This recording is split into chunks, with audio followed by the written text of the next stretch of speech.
अरे आ गए आप? आज मैं बड़े बेटे के यहाँ जा रही हूँ, रात को वहीं रुकूंगी। आप अपने खाने का देख लेना। अरे पर तुम्हें वहाँ क्यों जाना है? अरे ये गांव की जमीन के पैसे आए हैं ना, तो ये मुझे बच्चों को देने हैं। ये पैसे उन्हें क्यों देने हैं? वो तो अपनी जिंदगी अच्छे से जी रहे हैं ना। देखो, ये पैसे हमारे हैं, इन्हें अपने पास रखो। ये हमारे बुढ़ापे का सहारा है। देखिए जी, बुढ़ापे का सहारा ना बच्चे होते हैं, पैसे नहीं होते।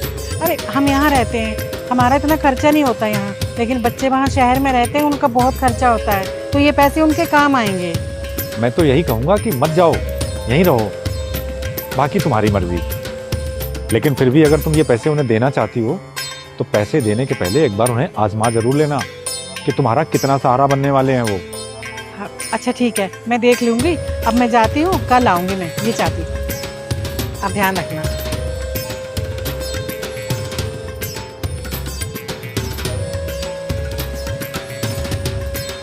हाँ, आप यहाँ बिना बताए?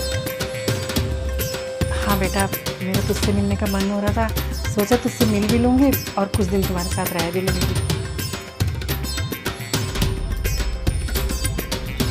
हाँ, आप ऐसे कैसे रह सकती हो यहाँ पर? क्यों बेटा, मैं तेरे साथ तेरे घर में क्यों नहीं रह सकती?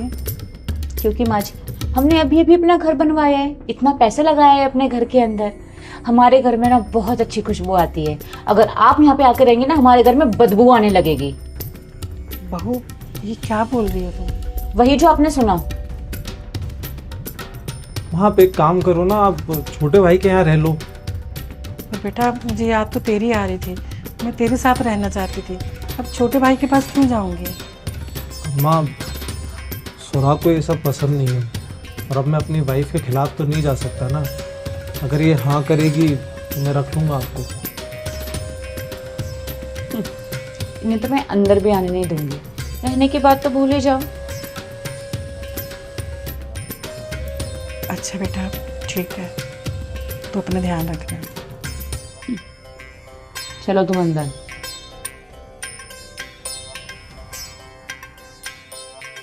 हाँ माँ, कैसे आना हुआ?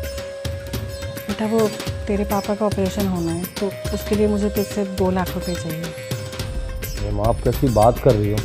आपको अच्छी तरह से पता है मैं और मेरी वाइफ महीने का लाख रुपए कमाते हैं, जिससे सिर्फ हमारा घर ही चल पाता है, और सेविंग तो बहुत दूर की बात है। पर बेटा, मैं तो उधार मांग रही हूँ ना, थोड़े टाइम में वापस दे दूँगी। तेरे पापा का ऑपरेशन होना बहुत ज़रूरी है। अरे माँ, आप समझती क्यों नहीं? नहीं है मेरे पास पैसे। बेटा, थोड़े बहुत भी नहीं है। अरे अगर थोड़े बहुत होंगे भी तो वो आप लोगों के लिए थोड़ी ना बचा रखे हैं, वो हमारे लिए है। कल को हमारे को कोई इमरजेंसी आ जाए, हमारे बच्चों को कुछ हो जाए, तो वो पैसे काम आएंगे। अब किसी और के आगे तो हम हाथ फैलाने जाएंगे नहीं। पर मैं तो 2 महीने में वापस दे दूँगी ना। आप ज़बरदस्ती क्यों कर रही हो? जब बोल दिया पैसे नहीं है तो नहीं है, नहीं दे सकते हम पैसे।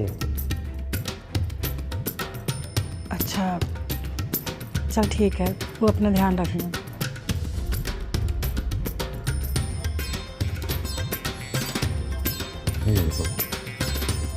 लाख रुपए देते अब उसका खर्चा चलता नहीं।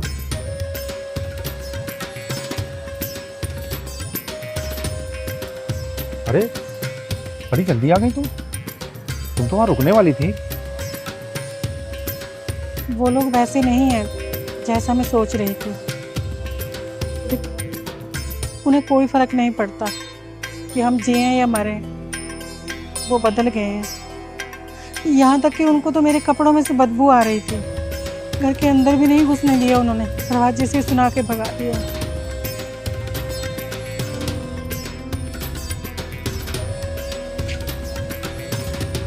इसीलिए तो मैं तुम्हें कब से समझाता था कि जिंदगी के इस आखिरी सफर में हमें इस सच्चाई को स्वीकार कर लेना चाहिए कि हमारे बच्चे अब उतने हमारे नहीं रहे जितना हम सोचते हैं। अब उनके लिए उनकी पत्नी, उनके बच्चे, उनका घर, वही सब कुछ है।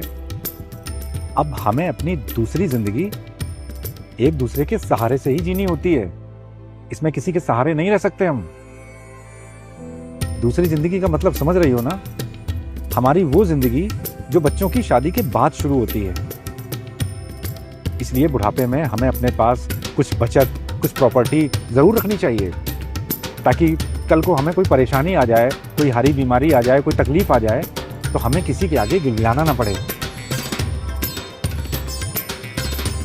कैसी ताज्जुब की बात है। जिनके लिए हम अपनी पूरी जिंदगी लुटा देते हैं, जिन्हें अपना सब कुछ सौंप देते हैं, हम माँ बाप बुढ़ापे में उन्हीं बच्चों को बोझ लगने लगते हैं। मैं तो तुम्हें यही कहूंगा कि इस उम्र में किसी के सहारे मत रहो, अपने सहारे पर रहो और अपनी खुशी का कारण किसी और को मत बनाओ, बल्कि खुद बनो। अपना और अपनी सेहत का ध्यान रखो और अपनी बची हुई जिंदगी अच्छे से जियो। ठीक कह रहे हैं आप, मुझे समझ आ गया आज। अच्छा तुम बैठो, मैं तुम्हारे लिए चाय बना के लाता हूँ।